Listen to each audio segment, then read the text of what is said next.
Spain may have the largest high-speed rail network in Europe and the second largest in the world, but international rail connections are severely lacking. What if I told you though that you can go from Paris, the French capital, and arrive into Barcelona in northeastern Spain by high-speed train? I'll be taking you on this 300km/h high-speed trip through the Pyrenees mountain chains with some stunning scenery along the way too. Now join me as the journey continues.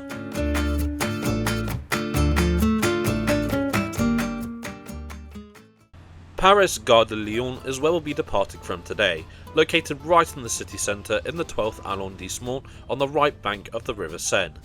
The station here opened in 1849 and is really quite the sight to behold despite its ongoing refurbishment, which is expected to be completed soon.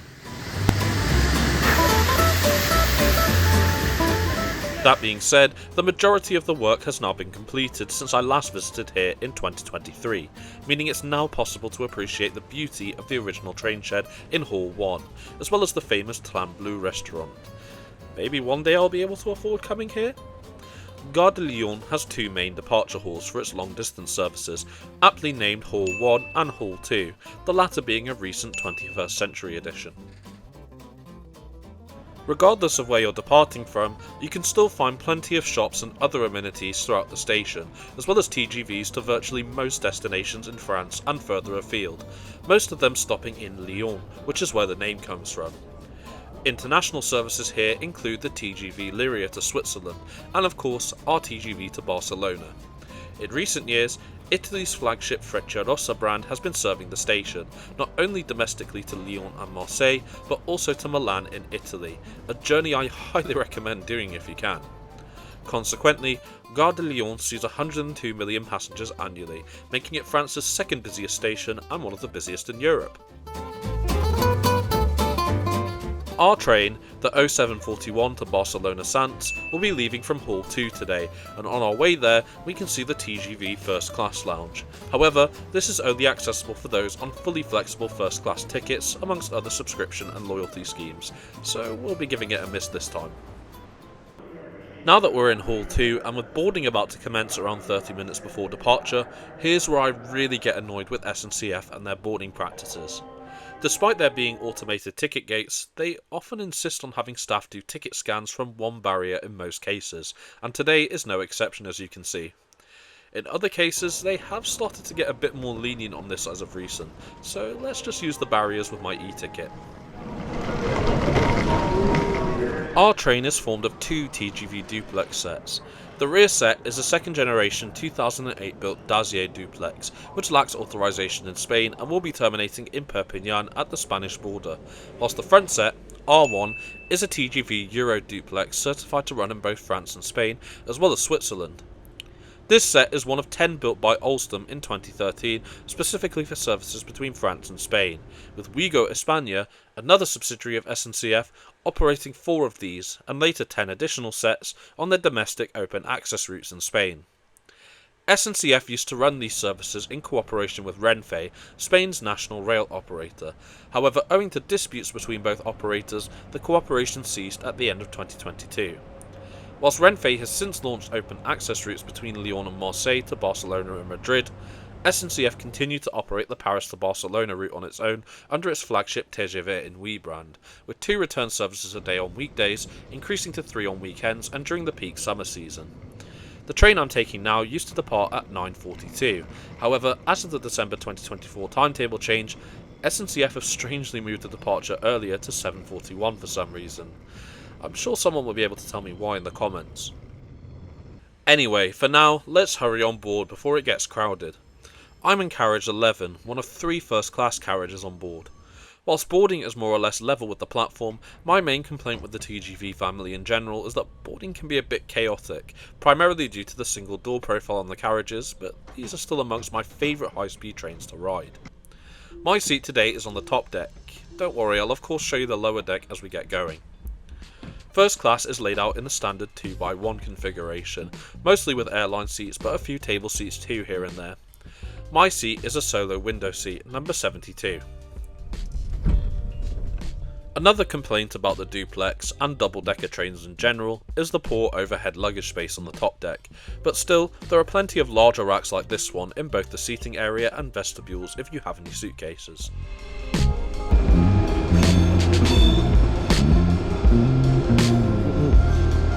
The route to Barcelona sees us traverse a mixture of high-speed and conventional lines through France, before picking up the high-speed line again after the border station at Perpignan through the Pyrenees mountains to enter Spain. After this, it's then a further hour or so into our final destination of Barcelona Sants, our TGV taking roughly 6 hours and 48 minutes to cover a distance of 1,086 kilometers.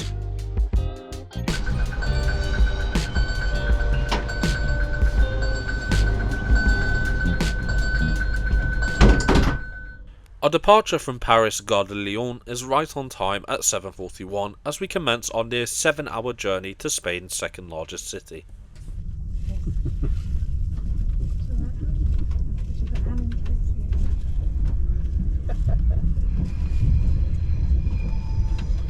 We start our journey navigating through the Parisian suburbs, first passing the Technocentre Sud-Est Européen, where the large fleet of TGVs serving the lines out of Gare de Lyon are maintained. Trenitalia also have a separate space allocated to them for maintaining their Frecciarossa 1000 fleet, which is a recent addition to the depot. A short ride on the lower speed conventional lines later, and we're now entering the first high speed line of the trip, the TGV Sud-Est. This is fittingly the first high-speed line to have opened in France when the TGV was first introduced in 1981, and remains as one of Europe's busiest high-speed lines, seeing over 300 high-speed trains a day in regular use. Now let's check out the seat, which is easily one of the comfiest first-class seats on any European high-speed train. It's very plush and spacious, perfect for our near 7-hour journey. All that's missing is a headrest though. Each seat contains foldable armrests on both sides, with the right one also responsible for managing the electronic recline function, as indicated by the 2 arrows. As you can see, this is very generous and is great help with adjusting the legroom, though this is pretty great already with plenty of space to stretch out. One thing I love about first class on the duplex is the large tray tables, perfect for doing some work or watching a movie to pass the time. Above this is a small storage net with the standard 220V power socket on the window side for charging devices. You may also notice the bolted section just next to this. Well, there used to be a personal bin here, but SNCF seem to have removed these from their TGVs, maybe to provide more space? Below the overhead luggage storage, you'll find an overhead reading light alongside coat hooks, and there's also a draw-down window blind for when the sunlight gets too harsh, much like this morning. Overall, a fantastic interior for a long international journey such as Paris to Barcelona. Despite the limitations double-decker trains have from a space perspective, it seems this is well used on the duplex overall. As we continue travelling down the TGV Sud-Est, now's a good time to show you the onboard Wi-Fi, which is easy to connect to and works very well. After connecting, you're granted access to the inOui portal, which allows you to, for example, stream videos and order food, but I'll come back to the latter shortly. You can also view the journey progress as well, and we're now close to 300 km per hour, both the lines and our top speed, at least for this trip. As it's now past 9 AM, I'll show you how to use the online food service, which couldn't be simpler. Just go to the inOui portal or SNCF Connect website, both having plenty of language options if you don't speak native French, so no need to worry. Just enter your train number, then order as per normal from the menu, which I've linked in the description below, and if you have a Carte Avantage discount card like me, then you can enter the card number at the checkout to get a discount on your order. Now, you used to have a time slot allocated to pick up your order, but this is now instead conveniently delivered to your seat by a member of staff in a certain time interval, mine being between 9:25 and 9:40 for my breakfast meal deal consisting of yogurt, orange juice, water, a madeleine and a hot chocolate. The Café car itself isn't busy now whatsoever, but this method comes in handy in particular once we head deeper into the south of France, which is a lot busier as you can see given that this is a popular tourist train.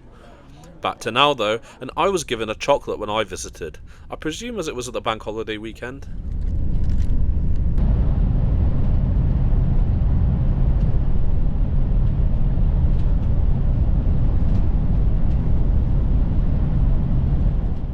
The TGV Sud-Est ends at Lyon after around 2 hours of travel, indicated for us by passing Lyon-Saint-Exupéry TGV, which primarily serves as a link between Lyon-Saint-Exupéry Airport and France's extensive high-speed rail network, being mainly served by SNCF's low-cost Ouigo brand, and more recently, the new Frecciarossa service between Paris and Marseille.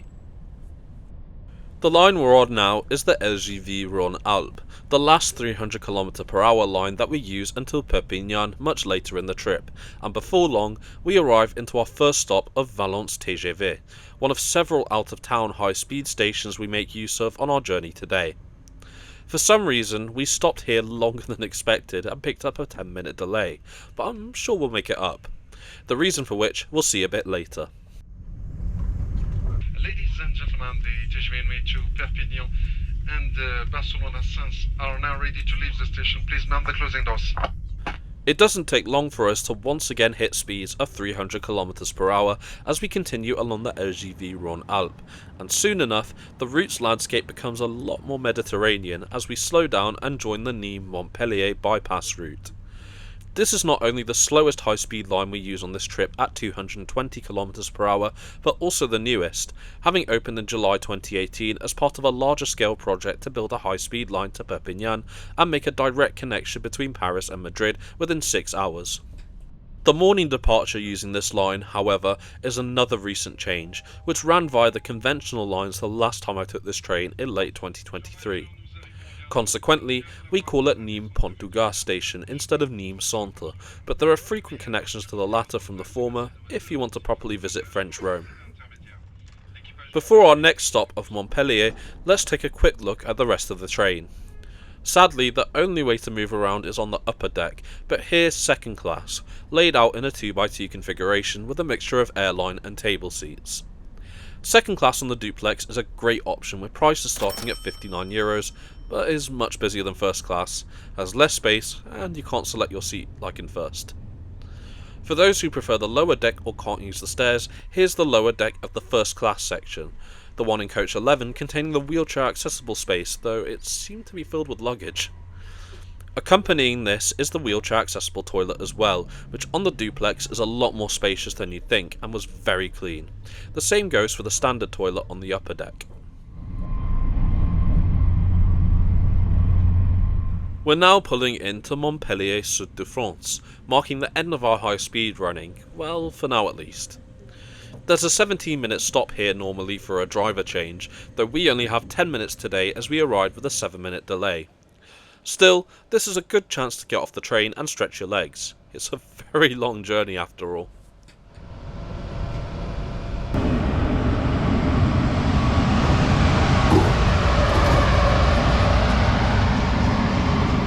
After leaving Montpellier, we return to the classic line up until Perpignan, which offers arguably the best views of the entire trip.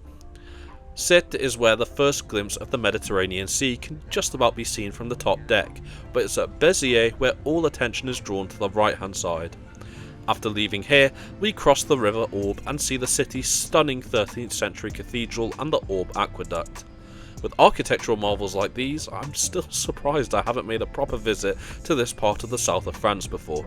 Have you been?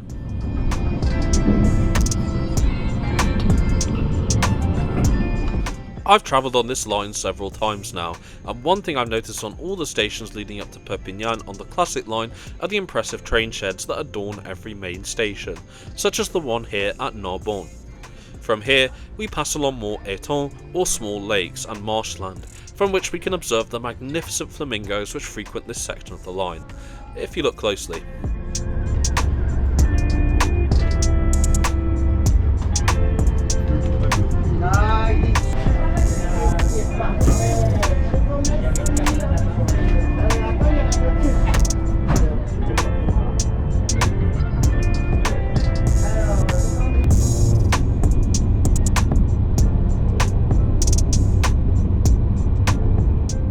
The classic line for us ends at Perpignan, our last stop in France. One thing to note with this station is the signage is in both French and Catalan, indicating this is the border station for TGV and AVE services with Spain. Our stop here is for around 10 minutes to allow for a driver change, the uncoupling of the rear duplex set which terminates here, and for spot checks to be done by the border police, despite both France and Spain being part of the European Schengen zone, though these are quite rare in my experience. We're now picking up speed again as we join the Perpignan to Barcelona high-speed line, which opened fully in 2013 to link the high-speed networks of both France and Spain. Despite this, however, the line is heavily underutilised, seeing at most 10 passenger trains per day during the peak summer season from both SNCF and Renfe, which isn't great for such an important international connection that's extremely popular with tourists. Anyway, we now head straight towards the Pyrenees at 300 km per hour before blasting through them using the 5.2 mile Perthus tunnel, which, as with the Channel Tunnel between the UK and France, sees us cross the border into Spain once we emerge from it. Sadly to some rather gloomy weather. Our first stop in the country is the border station of Figueres-Vilafont, the northeastern terminus of the Spanish high-speed rail network, which acts as an extension of the high-speed route between Madrid and Barcelona. Following our stop here, we continue on the high-speed line to Girona, our last intermediate stop before Barcelona Sants, which, like our destination, is completely underground, at least for the high-speed station anyway.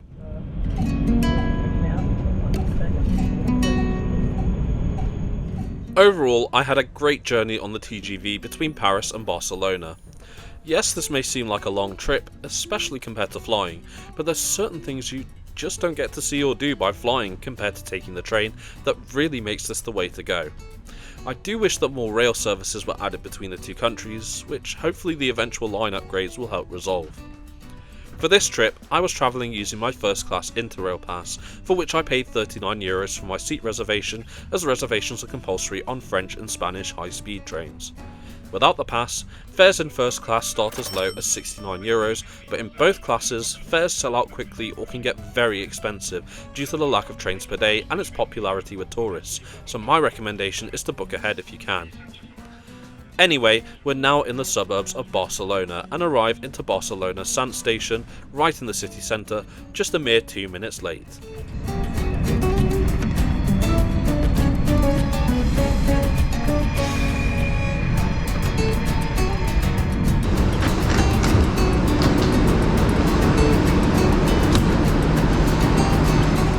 Now you've heard from me, I want to hear from you. Have you done an international journey on the TGV before? What did you think of the Paris to Barcelona route, and are you convinced to give it a go? Let me know in the comments. I hope you've enjoyed this video. Please like and share it if you did to aid the channel's growth, and don't forget to subscribe to the channel and turn on notifications for more content such as this weekly. I'm actually continuing my journey down to Alicante in a few hours, but for now I'm off to go get some food and enjoy the sunshine whilst it's still out. Thanks so much for coming with me on this trip, and I look forward to bringing you with me on my next one.